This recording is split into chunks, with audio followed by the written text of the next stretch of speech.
বিশ্বনবী জুমার খুতবা দিচ্ছেন, হঠাৎ বিশ্বনবী দেখলেন হাসান আর হুসাইন লাল দুইটা জামা পরে জুমার মসজিদের মধ্যে ঢুকে একবার কাতারের এইদিকে দৌড় মারে, আরেকবার ওইদিকে দৌড় মারে।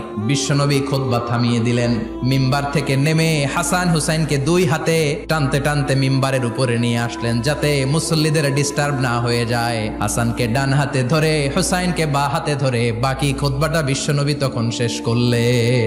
আবার বিশ্বনবী জুমার খুতবা দিতে দাঁড়ালেন, এক সাহাবী এসে বসে বলল, বিশ্বনবী বললেন, কম দাঁড়াও, 2 রাকাত পড়ছো?